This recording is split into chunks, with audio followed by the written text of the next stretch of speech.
तर ठाकरे गटाचे खासदार संजय राऊतांनी शिंदे गटावरती निशाणा साधलेला आहे। काही लोकांना भाड्यानं मनगट घ्यावी लागतात असं संजय राऊत यांनी म्हटलंय। भाड्याच्या मनगटावर शिवबंधन बांधतात संजय राऊतांनी ही टीका केली आहे। ते शिवसेनेबद्दल खोटं बोलतात, कार्यकर्त्यांविषयी खोटं बोलतात, जे दिल्लीत तेच महाराष्ट्रात बोलतात असं संजय राऊत यांनी म्हटलंय। ते आपापल्या नकली संतान म्हणतात, पण त्यांचा बाप कोण आहे अशी टीका देखील यावेळेला संजय राऊतांनी केली आहे। काही लोकांना भाड्यांना मनगटं घ्यावी लागतात आणि भाड्याच्या मनगटावर शिवबंधन बांधून दाखवतात। सध्या असं महाराष्ट्रात सुरू आहे। शिवसेनेवर खोटं, आमच्यासारख्या कार्यकर्त्यांविषयी खोटं बोलायचं, देशाविषयी खोटं बोलायचं।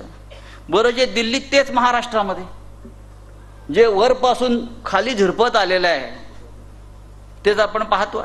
हे काही बोलू द्या, हे सगळे आम्हाला म्हणतात मोदी नकली संतान, हे नकली बापाचे लोक आहेत।